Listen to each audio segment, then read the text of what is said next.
Movement Configuration, otherwise known as Yahtzee. It's a fun game for fun families. I have such dice to show you. Gentlemen, let's broaden our minds.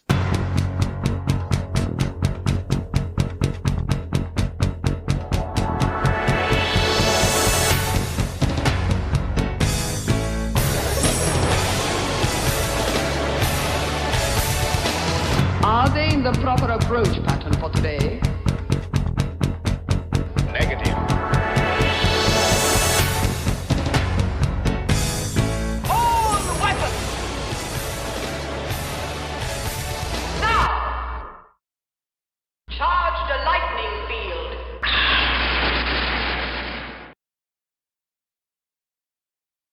All that dramatic music as you're reassembling the pieces as it's moving along, and you get to that circle part where you have to like swirl your finger around, and it's the Pop-O-Matic bubble. I love the idea of Hellraiser's mousetrap. Once you finally get it set up, then a portal opens. Well, is that not kind of exactly what the movie's like? Exactly. It's real dramatic, and then she goes pop, and then like a boing, you know? And then Pennywise climbs out of it. Get spooked, y'all. Y'all, when did you move to Texas? I didn't hear about this. Well, I heard there's only steers and queers here, so I bundled up my stuff. As soon as I hit that Texas tea. A really good Earl Grey. Hot. Secret? A little bit of half and half. Just toss it in there. A little bit of TLC. A dash of En Vogue. Grind a little salt and pepper over the top, and Damn! What a man! Science is too tight. What is howdy doody looking motherfucker? Oh, Professor Murder. He rode a bus once. I don't know if you heard about that. Professor Murder rode a bus? That was the name of one of his albums. Professor Murder Rides the Bus. Oh, no. I was not aware. Waving out the back window at crisscross. See you, kids. Oh, Mr. Applesauce. I shan't be seeing you again. I think, Jake, you and I are in the unique position where at our age, it was that shift from when we were kids. After a certain point, dressing up for Halloween wasn't cool, and the cool kids didn't do it. Oh, I didn't get that memo. Should I? Well, should I no, not you be and I doing that? Well, I mean, I remember when you and I went to college, and you kept running around in that like 8-year-old not 8-year-old Spider-Man costume, but an 8-year-old's Spider-Man costume, where we had to cut out a hole for your junk. Yeah, a little tight. It was a little tight. And then by the time we moved to Batman Begins, and I dressed you up as Robin. No, I don't think that happened. It happened. It was at the mall. That did not happen. It was at the glamorous mall in Coralville, Iowa. That's never happened. Then we had Chinese food. I didn't dress up as Robin. You most certainly did. I did not. Oh, wait, no, maybe. No, you're right. I dressed up as Robin, and you dressed up as Batman in the little kid's Batman outfit. That might have happened. I'm not 100% sure. That's a gray 50-50. It's a gray Hulk 50-50. It's a Schrodinger's movie experience. It both happened and didn't happen. It's an Aaron Gray 50-50. We have to flip a coin. Do you see my light flashing? No, I turned your video off. I don't. Oh, good call. Wise decision. It's like that Space Ghost episode where they get on the natural gas. The light just blink. Cut, did it again. Cut. It smells like sulfur. Oh, honey, you know this is my favorite food. Bjork, my wife. Stop digging holes in the backyard. You know I hate your mother. Tell that French rapper Tricky to get off the couch.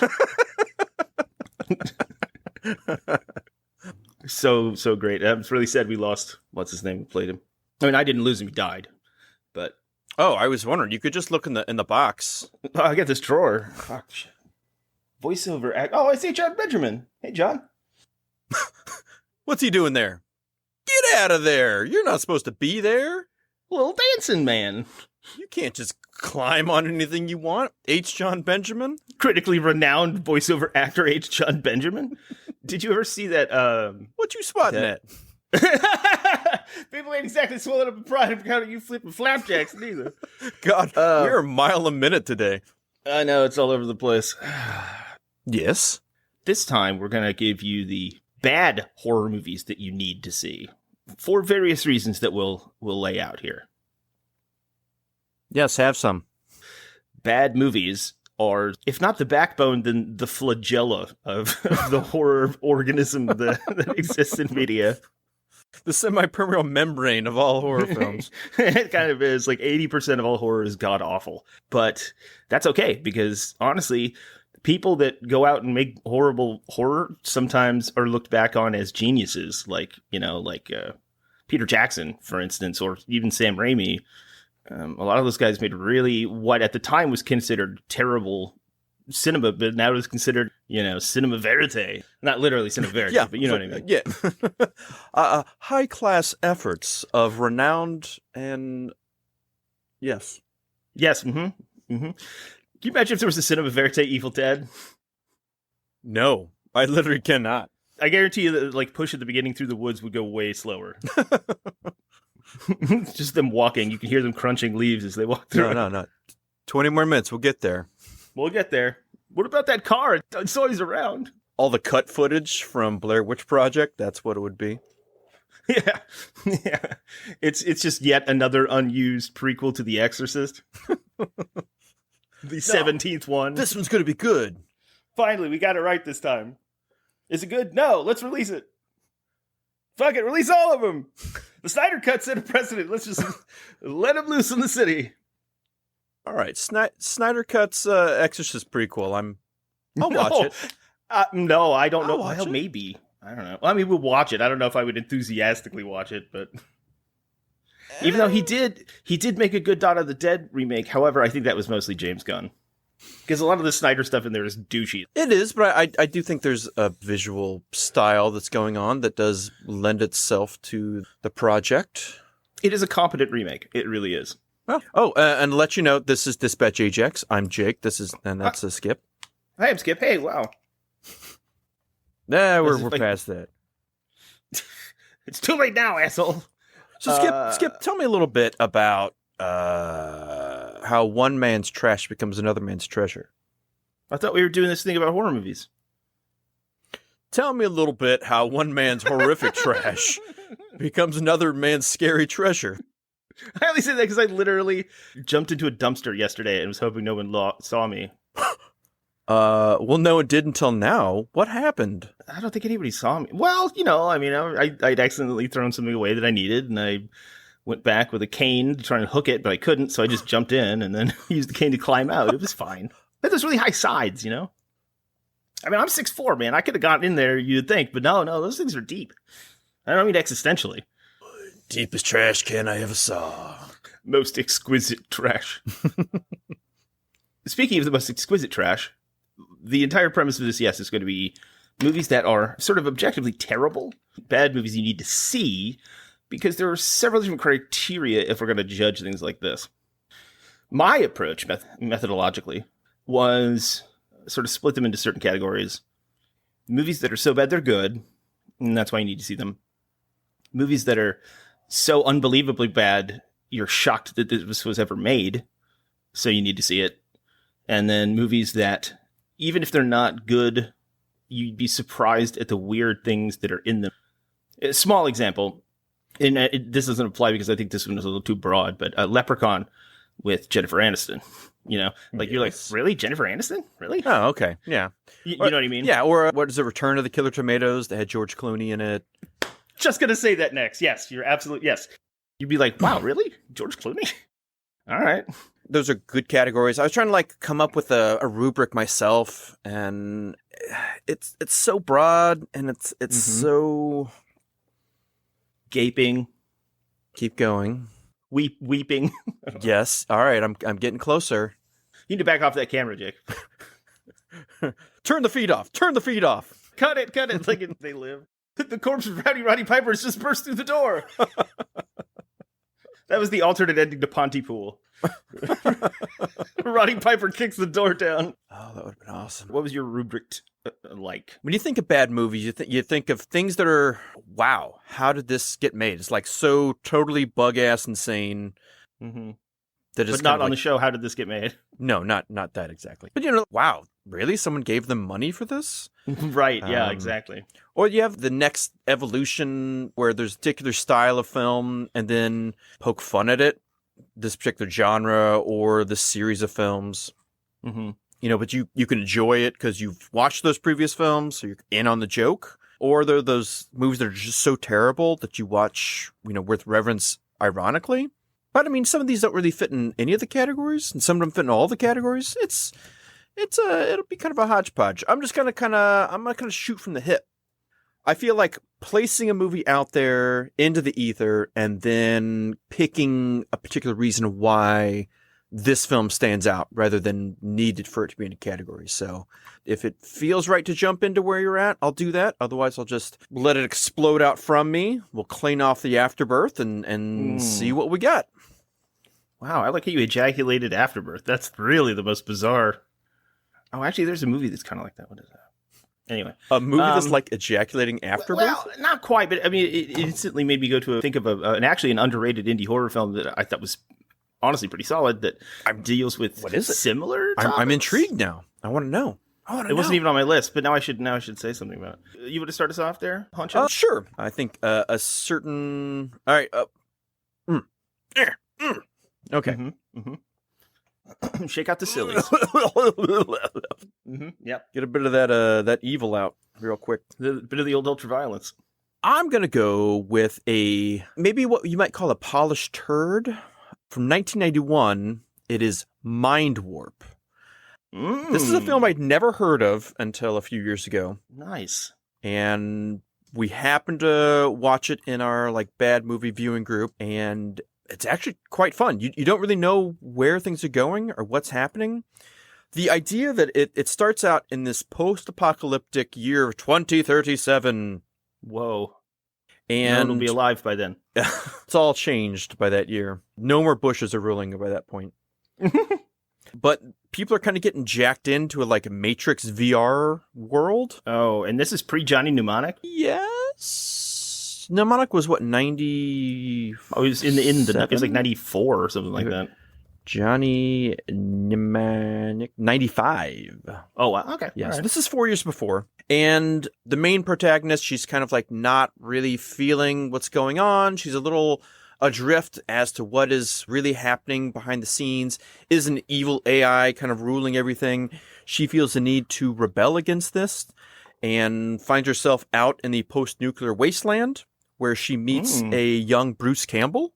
Hell yeah. They then find themselves fallen into an underworld ruled by orc-like people who are digging at the ruins of ancient civilization to find things in the muck. There are creepy, acid brainworms about, and it is all ruled over by Angus Scrim. Yes! He's kind of like the high priest of this whole thing. Of course he is. And he sacrifices people on this. It's kind of like a mix of a roller coaster, but then it gets into this chomping machine and spits out the blood and guts that then everyone drinks and absorbs. Kind of like the Mangler, or what was that? Things get weirder after that. It's horrific. It keeps you guessing. It's kind of like a creepy body horror elements there. And you're kind of lost in the sea of the future. But it's quite fun. It's a film I'd never really heard about before I saw it. Well worth your time. Now, the director, Steve Barnett, didn't really ever make any movies after that. He did a lot of production work, like Life of Pi or Ice Age. A multitude of films after that. Interesting. Yeah, nobody else really came from that. I believe this was part of a set of films, 3 films, that were actually distributed by Fangoria, the magazine. Ooh, yeah. The other being Children of the Night and Severed Ties. I've heard of Severed Ties. Yeah, I haven't seen either of those other 2. But at least that kind of gives you a little bit of horror cred. They were going to make something that was going to definitely be pushing all the right buttons genre-wise. And it does. It's not necessarily going to spook your pants off, but it is a perfect movie to have a pizza with your buds and maybe stop eating that pizza because it's kind of like, ugh. Not really. I don't know how to feel about all this. But it's a cool time. It's different. There you go. There you go. I like that. Fangoria, they only produced a limited number of films, like you said, but they did do some things where they still produced films, but not under the Fangoria Films label. In fact, For a while, they did a film contest every year for amateur filmmakers. And the people who, would win the prize or whatever would get basically a grant to fund the project. And I know this only because a friend of mine, actually, named Chip Gubera, won the Fangoria contest. The head judge, I believe, was Rob Zombie. And he managed to make a full-length zombie musical called Song of the Dead.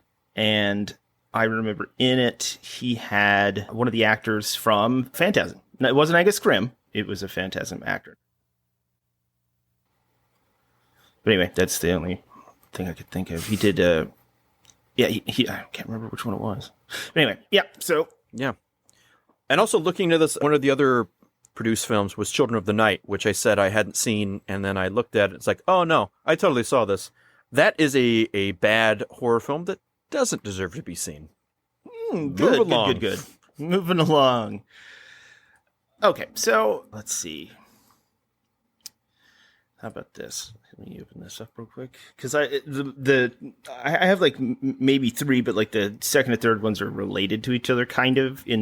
Well, it's hard to explain, but without giving it away. But so there is a disturbing film that people seem to really enjoy. So in 1982, which was a great year for horror fantasy. We've never talked about that year before. Never talked about 1982 ever. In that year, there was an American horror film created by Frank Honenlotter. You don't say. You don't, I believe it or not. In which a young man seeks vengeance upon some cosmetic surgeons who separated him from his deformed conjoined twin and keeps him in a basket that he carries around with him to mete out villainous and horrific justice, a film called Basket Case. Classic. Yeah, it is. And it's great because it's gross. And but like the bad elements are great because the special effects are laughable. Literally, I mean, you will laugh out loud at some of the visual effects, like when the the other brother comes out of the basket and like attacks people, and you could just see the actor like shaking this rubber thing, like rubber gloves like flopping around all over them, and like it's I mean, it really makes Ginger Dead Man look like Citizen Kane in a lot of ways, but it's great because it's a pretty entertaining, fast paced movie. Well, faster than you would think, and it's gruesome and visceral, and they kind of have an Ed Wood thing where they don't seem to give a shit how bad the effects are. They're just going to make it. It's just going to happen. So let's see. It follows around Dr. Julius Lifflander. He's the first victim in the opening scene. And it's got a lot of the basic like horror movie tropes are all the same. Like, essentially, it's the episode Freaks from X-Files. Essentially the same plot, in that it's about a conjoined twin or a joined twin of some sort that kills people. In that case, it's spoiler alert. In the X-Files episode, it's because he lives partially inside of his brother, and he meets everyone he meets when he can climb out. He thinks it's his brother, so he tears into their abdomen to try and climb inside and sleep. But it's another great Darren Morgan classic. But in this movie, it's a coordinated effort between the two brothers to take vengeance because they didn't want to be separated. So it's like this commentary on like what is deformity, what is normal, because they saw the other brother as like essentially like a cancer, and that they assumed that the quote unquote normal looking brother would be ecstatic to be rid of his deformed leech or whatever, but instead they have a really strong bond. You don't want to hear about it here, but it's just called Two Brothers. That's a good pick. That's a fun film. Yeah, that has kind of the hint of some depth, but not like too much to be dragging the film down, just enough to give it some pathos, really. Mm-hmm. Yeah, and this helps set it up, but this doesn't tell the whole story, but it tells kind of the story of the way that they approached it. Two of the doctors that they kill are Dr. Harold Needleman and Dr. Judith Cutter. I think that says a lot. Thankfully, Johnny Anesthesiologist got away. Strangely enough, he's a orthopedic surgeon. Really weird. So the main character's name is Dwayne, and the conjoined twin is Belial, which right there you think that should have been the clue to tip you off. It's like, this is Steve, and this is his brother Beelzebub. You know, like you think maybe they would have given it away a little bit, but It's Richard and Satan himself. yeah, it's a fun movie. It's really interesting. It's extremely gory, but not in a disturbing way. Well, kind of in a disturbing way, but it's so the effects are so ridiculous and absurd that it's a fun romp. In fact, I think most critics who don't seem to understand, most self-serious critics, I think fun is the only word they can use. They don't seem to have that capacity to understand things in context, and they like, oh, that's fun, you know, that kind of thing. Like your mother says when you tell them about that thing she doesn't understand. Oh, that sounds fun there. That sounds fun. Why is your mother from Minnesota? We're from Missouri. All mothers are from Minnesota. Apparently, yeah, I guess so. So yeah, and of course it spawned 2 other sequels. One of the interesting things about the ambitiousness of the film, it only had so it was done on 16mm, which already, that's interesting. It only had a budget of $35,000. Unfortunately, the director didn't have a lot of control over it post. It was shot in Manhattan, but the effects for the other brother were a combination of puppetry and stop motion, and neither of them are good at all. And in fact, they both stick out so poorly, especially since both of those techniques had already been mastered decades before this movie was made. And the fact that it's that poor is almost, you almost have to try. It's almost like you should applaud them for it. Probably should mention that the brother's name Belial, that is actually a Hebrew word, which means either wicked or worthless.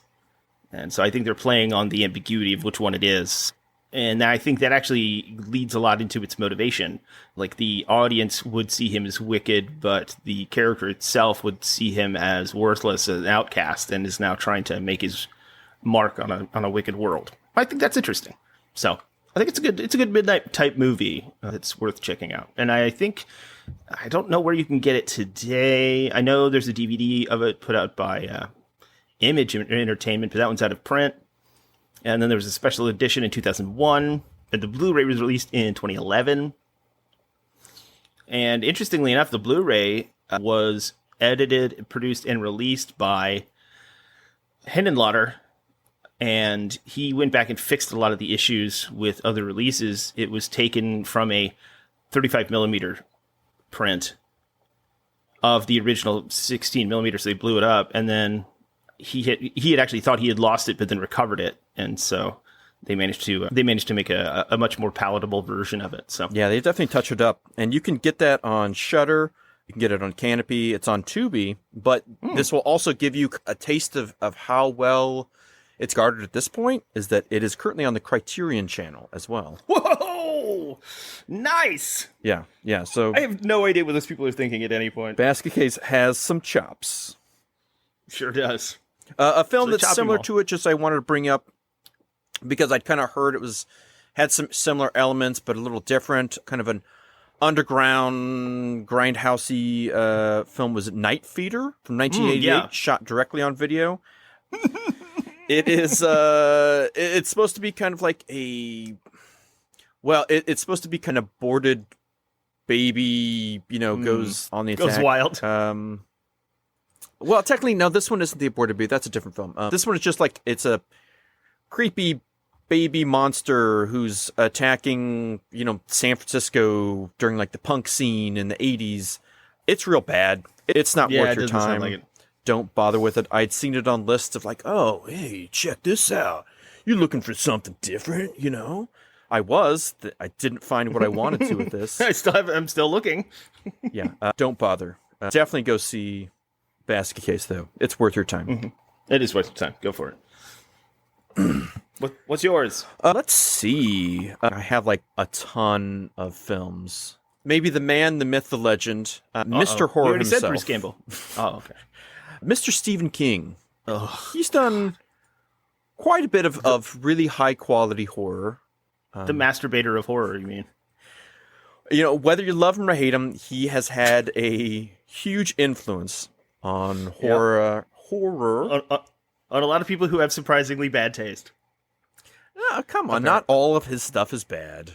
Yeah, and the stuff that's good is despite him. Literally, to spite him. Stanley Kubrick only did The Shining so that he could troll Stephen King. Literally. Would call him on the phone during production to troll him about how bad the story is. Carrie is good. Stand By Me is Sure, good. not because Misery of him. is good. You know, I tell you what, though, he can write well, and because of the nature of the structure of his writing, which is usually insufferable and way too long, when he does shorts, they're pretty spectacular. Like The Body, which turned into Stand By Me. Yeah. Shawshank Redemption. Green Mile, which is actually kind of long, but and then Running Man was a short story from Stephen King. A lot of his shorts are good. Misery is okay, but it still has this weird narrative structure. He doesn't know how to structure a story. Like it doesn't make any sense. And also every time something happens in a Stephen King story, it's like, wow, there's this crazy dog with glowing eyes and he flies and he can tell the future, but also there's the devil. Hey, there's the devil. Look, everybody, it's the devil. Hey, devil, what are you doing here? He's wearing a Canadian tuxedo. That's a good look, devil. Well, that's true. There's a lot that he doesn't get right, especially in his writing, but most importantly in his directing, which you'll see where I'm going for here if you are hip to the game. I'm glad I didn't put this one down. I almost did. It's a little film called Maximum Overdrive from 1986. Which is the name of the corner he got all his cocaine from. This is a bad film. This is yeah. I rewatched this again because I rewatched a few Stephen King films because I wanted to do a little highlight section on him because like everyone's seen those other films. Everyone's seen It and all its multiple iterations, but not everybody has seen something like Maximum Overdrive, where the idea is a comet is passing by the Earth, and during that time when the strange comet is passing by, which happens a lot in his work, all machines, quote unquote, go homicidally insane and decide to try to murder humanity. So you have, the quintessential idea of this film is a semi-truck with a Green Goblin face on it, a giant fiberglass resin, straight out of Spider-Man comics, Green Goblin head. Yeah, it covers the entire front end of that it's semi-truck. So weird. I haven't read the story, but is that in the story? I don't think so. I think they just found that truck. Like the Pussy Wagon. I think he would just happen to be really wasted out on cocaine, which is what this film is very much like. It's just a mile a minute. Nothing connects to anything else. You have this wide array of character actors, from Emilio Estevez is your main guy, but Pat Hingle, Yeardley Smith, who you might know as Lisa from The Simpsons. Frankie Faison, you might know from The Wire. Leon Rippey, Giancarlo Esposito is a young guy who gets electrocuted by video game machines in this. Oh man, another David Simon. Yeah, there's quite a little connection there. underling. But it's just like character after character actors in this, all with these weird accents, all with like the hint of backstories, but nobody really tries or cares. Plus you have all of these weird things like, hair dryers somehow wrapping around people's throats. It's like none of this film makes any sense. Right. There's a serious problem with underlying logic. The logical mechanisms that make this movie work don't. Because, so first of all, it's very Stephen King in that way. Like, you can always tell a Michael Crichton story. You can always tell a Stephen King story. So, essentially, all the machines in the world are turning sentient and homicidal, apparently to overthrow their oppressive overlords, I guess. But then a trucker and a bunch of other characters from different backgrounds, sound like they missed anyone, get stuck in a truck stop to try to keep out the hordes of machines. Yes, as some of them are like Again, some of them are driving cars to get away, but those cars are fine. Those guys are fine. But the cars that are chasing without drivers, those are the evil cars. Despite all machines, they still listen to the radio on some, but on other radios they've just shut down or are electrocuting or like making the ears bleed of other people. It's just slapdash and all over the place. How do they define a machine? Scissors are machines. You know, like how do they define it? Like it's so slapdash as to what a machine is. Yeah. If you wanted to go back and say like, well, all of the, you know, in fact, you know what? There's a way easier way to make this movie really relevant and interesting is if you make it about the Internet of Things and sort of like all connected devices start doing this because they can communicate with each other and they control electrical things and they have multiple functions that control your house, your business, or your car or whatever. Like that one, I'm like, I mean, it's still schlocky, but I'm like, okay, yeah, that one kind of makes sense. But then, like, when a blender jumps off a counter and attacks somebody, I don't really know how I don't know what the mechanisms to that narrative work. Yeah, it just doesn't make any sense. There is a Coke machine that is spitting out cans so fast and hard that they are murdering an entire baseball team. Again, who are used to catching fast objects. There's literally the one kid who survives. He puts on his catcher's mask, of course, to get by with it. Now, this is a bad film, but it's not without its quirks. Under the right circumstances, this could be enjoyable. But this is just a small inkling of the wide array of bad Stephen King films that have some reason behind them. Another one I just recently watched was Sleepwalkers. Have you seen Sleepwalkers, Skip? I don't think I've ever actually watched the whole thing, no. I've seen some of it, I think. Sleepwalkers is a 1992 bizarre film. Is it weird? It's graciously only an hour and a half long, even though it does feel much longer than that. As you have a incestuous, magical cat being shape-shifting couple who are moving to this town so that they can find young women to suck out the souls from, but they have to avoid all cats, like actual cats, because they will narc on them. Spiritually, they make their like flesh boil and catch on fire and make their magics go away. Well, that's because they're not Jellicle cats. If it's true, where's the McCavity when we need him? Well, and they're also not cat people. It would be cool though if like they were thwarted by David Bowie at the end of that movie. If they could better. Like, oh man, just combine those two. Yeah, the anamorphic David Bowie. I'd love it. But you have Alice Krieg here. You might know from as the Borg Queen. You have Ron Perlman as a cop.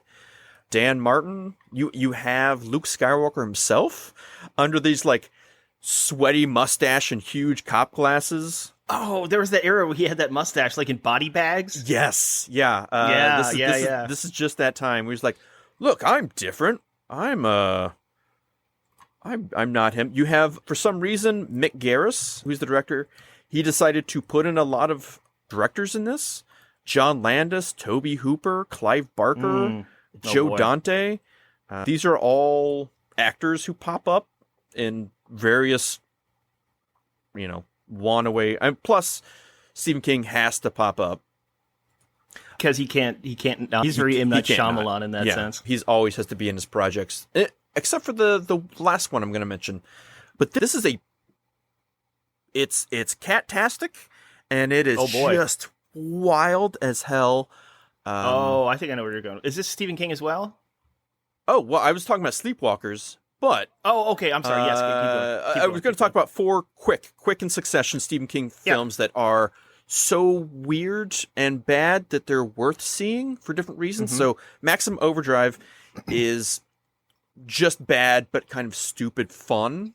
That doesn't make any sense, but it's not even trying. It's a cocaine mess. Set in an 80s, fear of technology, I guess, that has no rhyme or reason to being. Sleepwalkers is this sexy, weird, like early 90s kind of wants to be, the watch out for the bad boy because he's going to take your innocence, but we need to put in some incestuous cat people with crazy magics and have a few laughs. Oh, good. That's what Stephen King needs. Number 3 on this is Cat's Eye, which have you seen Cat's Eye, Skip? Yeah, a long time ago. Yeah. All right. I'm going to skip past most of Cat's Eye because most of Cat's Eye I don't really give a shit about because Right. it's 4 small films done anthology-wise, all with this one cat who kind of goes in and out through these different scenarios. I mean, sure, you got James Woods and you got Kenneth McMillan and Robert Hayes and blah, blah, blah. What we need to talk about is the last one with Drew Barrymore, where there is a small little goblin troll with bells on and little swords, and he has decided he needs to steal the soul from sleeping little girls, but only the cat who prowls around at night, who kind of plays off this idea of don't let a cat sleep in your room as a child because it'll take your wind from you. This old wives' tale suspicion, That's true, though. From thousands of years ago, whatever. The cat can protect against this little goblin troll, and They tell you that at the pound when you adopt them. do they? I've never gotten a cat. Well, no, they talk about goblin trolls all the time. Oh, well, They have like a little collar. That's why they have the bell on the collar. now it all makes That's sense. to alert you of the goblin trolls. I would say check this weird, bizarre 15-minute short film out that's in Cat's Eye. It's worth seeing, especially for the splattastic end. But the 4th one is one I actually do enjoy. And this is a straight-to-DVD, pulpy... Oh, man, I don't... It's just kind of... it's not really gross. It's just kind of... Abnormal.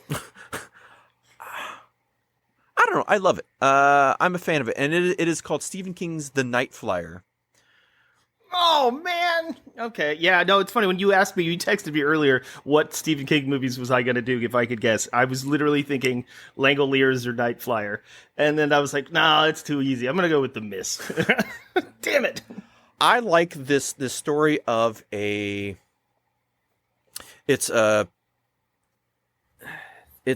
Miguel Ferreira, Nice. and he is your main character. He works at kind of a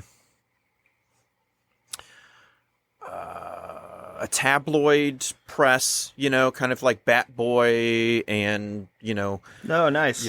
Hillary Clinton was impregnated by aliens, that kind of publication. Oh, truth teller. Alternative news source is what they call them nowadays. He has heard the story of a mysterious night flyer who seems to be coming into these small towns. What does that even mean, a night flyer? I mean, like everybody's heard of a night flyer. Well, Have we? it's this person who only flies like during night. Whoa, so it's not just a clever name. It's not just a clever name. He uses his small little prop plane and lands in these, small towns. Is his name Jacques? I don't. That's just my pet snake, Reggie. That's the entire thing is a snake. Everybody's terrified of the snake. You don't get a ton of backstory on this particular night flyer, but he does tend to both leave his victims either dead or in this kind of like this hazy aura of happiness. And so he's kind of like searching for this mysterious flyer. He also has his own pilot's license, so he's going from airport to airstrip, and he's searching for them. He's searching for love in the big city. He's trying to find this vampire who seems to be going around. Oh, and also a vampire. Yeah, this is the night flyer. It's a vampire. Oh, okay. It seems like there was another, because that sounds like something Stephen King would do. It's like, oh, and also vampires are there. Yeah. I didn't tell you, but yes. Surprise, surprise. The vampires are there. The night flyer is a vampire. I was hoping it was a different character. Like, there's this night flyer and like a rat dog and like this little guy that can speak, and then also a vampire, and also the devil is there, and also a magic Negro. And there was aliens behind this comet that was like watching it all. And they all have The Shining. And there was this green mist that happened, and it made stuff crazy. They call it the Green Mile Mist. Now, as we're having fun with this, because it is a straight to video, it's a bit schlocky. And it's Stephen King. I think Miguel Ferrer brings it. I think the story's fun. You have some really indelible images that come through. I think this is a little hidden bad Stephen King movie gem that deserves to be seen. Some of those other ones were kind of like, oh, this is dumb but fun. This is bizarre and weird but fun. This is kind of crazy and fun. This one is actually kind of like, oh, it's not a great film. It's not. But it is a good time. And I do genuinely like it. The night flyer picked up the children under the stairs and the Langoliers and flew off into the sunset. Oh, looks like we got another night flyer here. Salem's Lot remembers. Yeah. There is some general good stuff in Stephen King films or films based on Stephen King stories, but there's a lot of shit, and these a lot of really bad stuff are some little polished turds that are worth a watch. That's fair. And it's important to remember when we make all these jokes about Stephen King and cocaine, this is not an exaggeration. When Stephen King directed Maximum Overdrive, he did, and you can look these up on YouTube, there are plenty of videos of Stephen King being interviewed, and especially after the fact, and he's like, yeah, I did a lot of cocaine. I don't remember shooting any of that movie. He really doesn't. Yeah. He has no memory of shooting that movie. There's multiple novels that he's made that are just like that, where it's like, yeah. Some of them are okay. It's like it's kind of like Aldous Huxley when he would he wrote, because he did Brave New World, and then apparently he got really big into LSD when everyone in like Hollywood and the academia was getting into LSD, and then he decided to rewrite all of his most famous works on acid, all of them, and it was like a 38-page novella. It's pretty fun. I almost picked the George Romero directed Monkey Shines, but I think that's probably a little too good for this particular list. That's not a bad one. No, it's not that bad. It's ridiculous, but it's one of his better ones. It's a pet trained monkey that needs to help out a quadriplegic man who then gets jealous of the people around him and decides to murder them and him. It's funny though when you look back at Stephen King movies that were adapted, because back then, like if you just mentioned the word Stephen King, a Hollywood executive would drop down from a helicopter and hand you a check for $500,000 to write a treatment. But like a lot of the movies that even we go back and we remember being good, if you really go back and actually watch them, whether or not you still think they're good or not, like they're all the same formula. It's all the same stuff. It's always that weird like. Almost like Stephen King has this weird thing about doing Deus Ex Machina, but for the villain. Take Gerald's Game, which on its own, if it was done the right way, it's terrifying.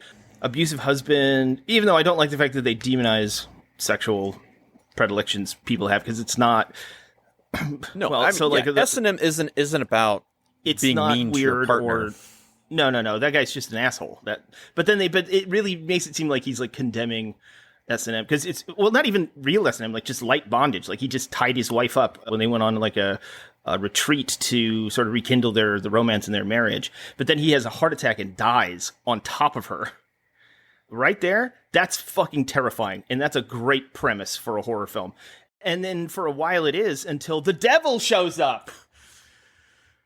Yeah. Oh my god, dude. I mean, part of it, you have this whole backstory of like, her father issues and the drama that's like brought her to where she's at. But then this cannibal, like 7-foot tall maniac guy who shows up as a wolf sometimes. What? Yeah, it's so bad. And it could be really, really scary. There's like some real nuggets of scary in there. Oh, but also the devil. Okay, I get it. Jesus, you have a weird thing about religion. Fine. Why don't you just go do that in your room and let us watch a good movie? God. Yeah. Yeah. It's like every time somebody sits down with a movie based on his stuff, it's like, yeah, I think this would work. I think this would work. And there's a knock on the door and like, oh, fuck. Hey, Steven. What about the devil? Is the devil there yet? Oh my God, dude. I can't anymore. I'm going home. What if this priest was actually a werewolf? What about that? Yeah, right. But also the devil. It doesn't matter what it is, even if it's some weird other supernatural thing, eventually it turns out to be manipulated by the devil. The ones that aren't about that, he went back and retroactively made them about that by doing the Dark Tower series. Because, like, the Dark Man, or whatever the fuck he's called, is the devil. The multiverse devil. I'm like, okay, but then what does that mean for The Stand? That guy was the devil. What are you talking about? Skip, did you hear that the devil's pretty bad? Did you hear about this? I heard he was pretty fucking rad, actually. What one man's bad is another man's rad. I mean, I keep getting all these emails from somebody called Anton LaVey. I figured, dead or not, he seems pretty cool. They keep saying, stop wearing my underwear. I don't know what that's about. I'm the Nigerian prince, Anton LaVey. I have all this devil gold for you, but I need a little money up front to get it there. Oh, that was fucking awesome. So, your background, it blocked out the first shot that you were taking? So Nice. you were just drinking nothing, and then you had a can? It was the juice of Sefu. Ooh, your thoughts do acquire speed. I do. I'm going at a light speed now. It is by will alone we set this podcast in motion. Well, anyway, we All right, yeah. So, Stephen King. Good, bad, there, what have you. Next. Next. So I have these two that are kind of I put them together because they both, I think, suffer from some of the same problems, which is, I think, a good segue from Stephen King. So there were two that I was thinking of here. The other day I was looking through probably Tubi or something, and I remember when the movie Cabin Fever came out, right? Yeah. And that was during that sort of teenage horror revival of the late 90s to like 2000, I don't know, 15, where they were doing slick, more high budget, more serious teen-based horror. You know, the the pinnacle and also outlier of which is Scream. Yeah, your Screams, I Know What You Did Last Summer. Right. Your Final Destination. Mm-hmm. Yep, all of that stuff. Your urban legends, that whole smattering of stuff. I think bracketed on one end by Robert Rodriguez's The Faculty and also Ben Affleck in Phantoms. And then on the other end, kind of like, because like almost everything that they put out like that now is essentially a satire or a parody of that, ever since like, I don't know, the mid-2010s. But in the midst of all this, they had greenlighted a sequel to Cabin Fever. Which, honestly, Cabin Fever is not that bad. I mean, it's fine. It's very much of that decades plus worth of, like neo-teen horror. Yeah. Cabin Fever, which started off Eli Roth's career. Mm-hmm. And yeah, because he wrote and directed that. And then, so apparently Eli Roth had written a treatment for the sequel to Cabin Fever, because Cabin Fever was legitimately, considering its small budget and its box office, was a pretty big hit, contextually. But the studio also had hired a guy named Adam Green to write a possible treatment for it. And then there's this big internal overhaul at Lionsgate Studios. The new kids on the scene threw out both Eli Roth's script and Green's script and decided to come up with a completely new version. So they brought in all new writers and a new director, a promising young man named Ty West. Mm-hmm. Now, I know Ty West. I've hung out with Ty West. He's done my karaoke before. He was the director of multiple movies I've actually been credited in. And I think he's a very talented person, honestly. But they tapped him as one of his first films to direct Cabin Fever 2, Spring Fever, which I don't think that's even a phrase that people use. Couldn't you have just said Spring Break? Wouldn't that have been just fine? I don't understand why. You've already said fever. You've already said the fever part. It's like Saturday Night Fever, Boogie Fever. Like, we already know there's a fever involved. It's like Sea Fever, the Fever. Like, I get it. Main character, But- Johnny Fever. It's Johnny Fever from WKRP in Cincinnati, making his big comeback. No, that's the Pontypool we deserve. Well, we're old. Because I like Ty West. He's done some great movies like House of the Devil, which is a completely underrated, really low-budget indie film with some great performances and some awesome actors in it. Shot in Columbia, Missouri, actually. So I was like, okay, yeah, well, let's see what he does here. And I was like, why haven't I heard of these Cabin Fever sequels? Because there are 2 sequels. So I watched Cabin Fever 2, and oh my god, is it one of the most egregiously, obnoxiously terrible things I've ever bore witness to.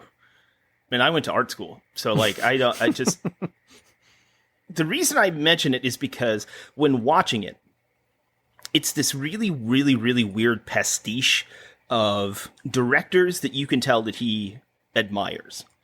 But the problem is he just mixes them all together. Like he puts them in a bag and pulls them out like Scrabble pieces and throws them out on the table and is like, there's a movie. There are scenes that are shot gorgeously. They look like young Spielberg, like with lighting and tone and like visual setting, blocking and stuff. And then the next scene, it'll be like, well, I stole this whole shtick from John Waters. And then the scene after that is like they're doing Evil Dead zoom in cuts. And, they're doing Peter Jackson stuff. And then he goes off and he's doing fucking Kurosawa. Just pick a lane, man. Like, you are all over the place with this. But you can tell that the talent is there and the want is there. The spirit is there. I mean, it is, but don't get me wrong. It is by no means a good movie. It is, in fact, an atrocious movie. But you could tell there was thought put into these things. It just wasn't a coherent thought. What happened to Ty West? Did he just start out this bad and grew or whatever? Then I found out that later he had demanded that his name be taken off the film and wanted to be credited as Alan Smithy, our old pal, director Alan Smithy. It was because the studio had brought in their own editors and their own people after the fact and chopped up his entire film.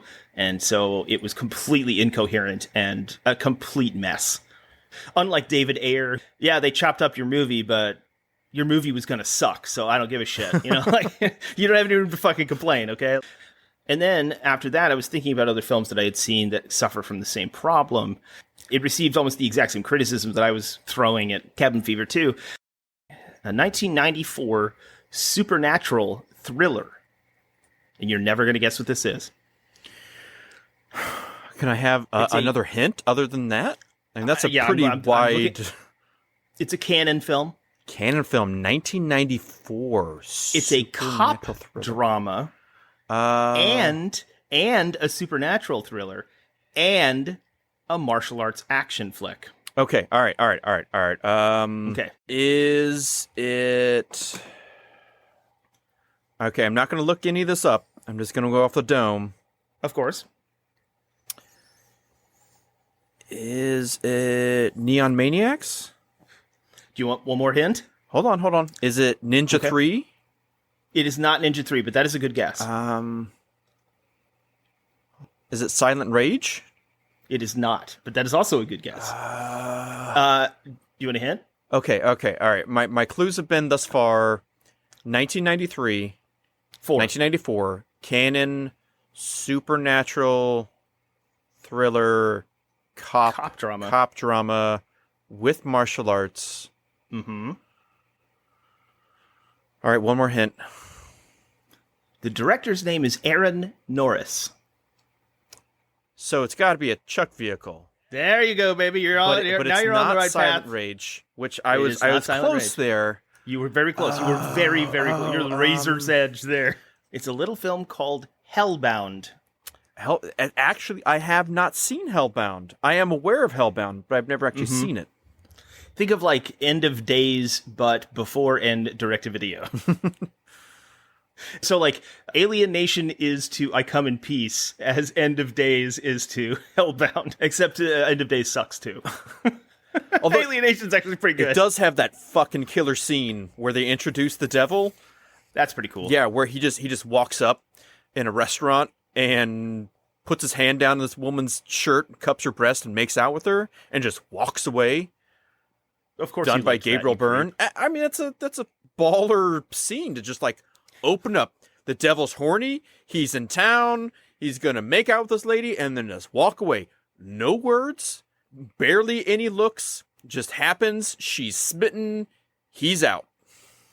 The only way that would possibly be better is if he like bumps shoulders into Christopher Walken from Prophecy and then sits down at the counter and Al Pacino from Devil's Advocate sitting right next to him. Look at her ass.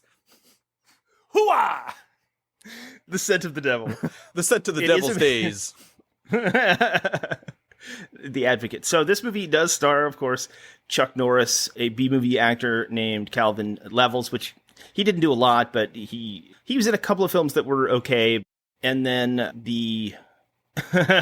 okay, so this is one of the reasons I bring it up. So it is a Cannon Group film as well. Globus Pictures, of course. Also funded by the Motion Picture Company of Australia and Warner Brothers. Music done by George S. Clinton. Is that the George Clinton? The Mortal. Yes, that is right.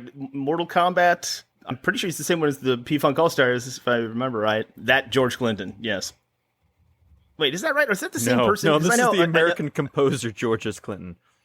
Okay, well, let's see. That's funny because, like, when I was a kid, because I didn't grow up on funk necessarily until I got older, but I grew up on. I remember George Clinton is also Bill Clinton's brother, who was the Billy Carter of the Clinton administration. So it's not Clinton's brother; it's the other one, George S. Clinton, who did famously the Mortal Kombat soundtrack in 1995, which is still pretty fucking dope, actually, especially considering how ridiculous that movie is. Yeah, but he didn't actually do the Mortal Kombat song. Yeah, he did. Are you sure about that? In the movie? Yes. Are you 100% Yes. sure? Yeah. He created that song for that movie. Did he? Not the video game theme. Not the test your might. Mortal Kombat! That's him. That's George S. Clinton. That he wrote that soundtrack and that score. It's awesome. A detective named Frank Shatter. As in Kinda should- someone who has pooped in the past and he continues to do that? Just think of that, how that scene would have played out at the beginning of Constantine, where he drops the mirror out the window. He and his partner Calvin Jackson, played by Calvin Levels. Wow, good job there. That's what we call representation, ladies and gentlemen. Are two police detectives who investigate the brutal murder of a rabbi, which he really doesn't seem to care about for obvious reasons. For some reason, they are summoned to Israel over the issue. Makes sense. So when they get there, and it turns out they're not looking for a regular old perp. They're looking for Satan's emissary, apparently. Satan's Ben Sisko. A guy named Prosantos. If I remember right, is played by Christopher Neame.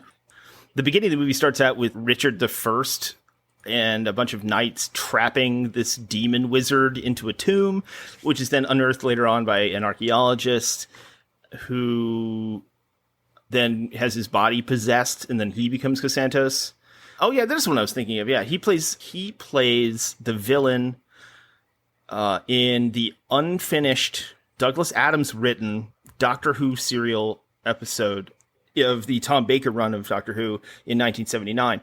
That one was really, really special because it was when Douglas Adams was a full-time writer on Doctor Who, and it was supposed to be like this big epic event, but Britain had a writer's strike during that, and so they filmed a bunch of it and then had to stop work and then never went back and shot the rest of it by the time that the new contract had come in.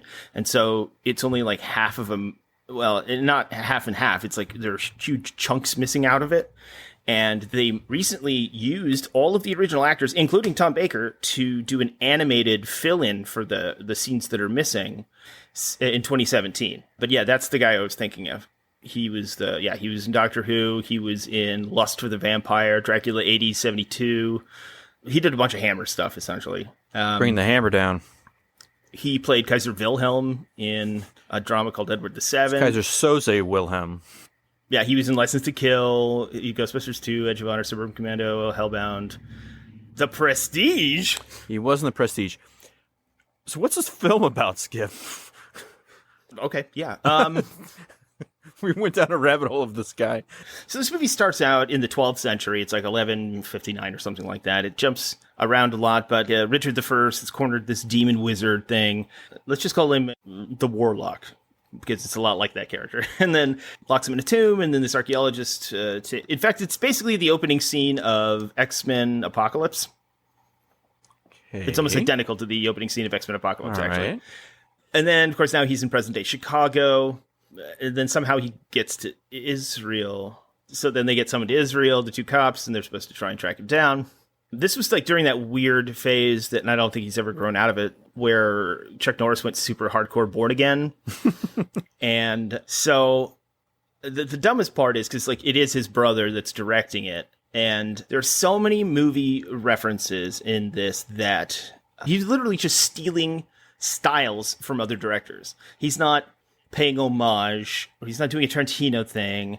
In a lot of places, literal scenes from other directors, to the extent in which most people have commented that when he was growing up, he loved Star Wars, and he later on realized that Star Wars was influenced by Kurosawa, and so he just started stealing from Kurosawa. And so a huge chunk of this movie is set up like Rashomon, and like all the medieval stuff is totally just stolen from Rashomon. I'm not joking. In the early scenes, it's all a reference to Rashomon in that early shot of the medieval soldiers taken from behind from the bushes, which is really terrible when he does it, but it is just Rashomon.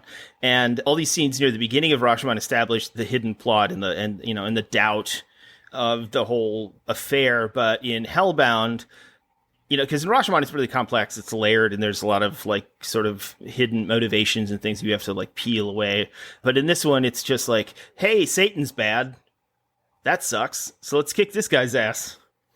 But there are literally shots taken from various Kurosawa movies throughout the thing. It's really cheap and sad, kind of like with Cabin Fever 2. It's just, you don't even have to be a film student. You don't even have to take a film class to go like, wow, okay, well, I've seen that before. So it's kind of So these two picks aren't go have fun watching these films.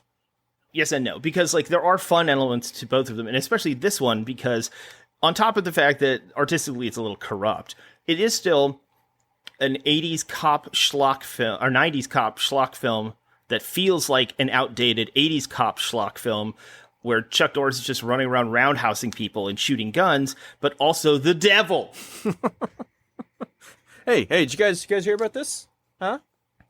Stephen King pops up. Puppy! Friendship. So essentially that's the whole thing. It's like those two movies right there, they're very similar for the same reason. The director, the art styling, everything, whether it was their idea or not, is all just kind of stolen and slapped together really sloppily. At least with Hellbound, you get some really fun, cheesy, like martial arts crap, some like higher budget than Walker, Texas Ranger style Chuck Norris action, even though it's super preachy and weird. It's like a combination of The Seventh Seal and End of Days and Dead Heat. No, because Dead Heat is bad on its own. Dead Heat's proper fun bad. But it's also really hard to watch. It's like Good Vibrations, or Good Vibes. Well, Good Vibes. I think, is that what it's called? That's hard to. It's so long and plotting. It's just really hard to get through. It's not even fun to watch. When you're drinking on and you're paper, with some friends, it's not that bad. Then it's even longer. Well, no, I mean, you just that gives you more time to just yak about things. Speaking of yaks, no, I got nothing.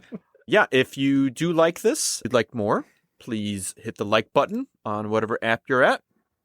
If you want to subscribe to get more of this fantastic content, quote unquote, if you'd like to promote us a bit, that'd be cool too. You can share it to those you think might be interested.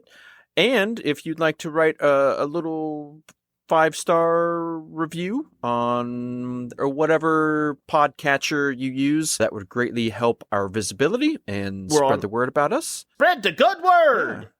Do all those things Jake said. And from Dispatch Ajax. Oh, no. Don't forget, ladies and gentlemen, to... Sorry, I know, I gotta... You said you wanted me to do an end cap, so we're doing an end cap. Don't forget to support your local comic shops and retailers. And from Dispatch Ajax, we would like to say, Godspeed, fair wizards. Go away.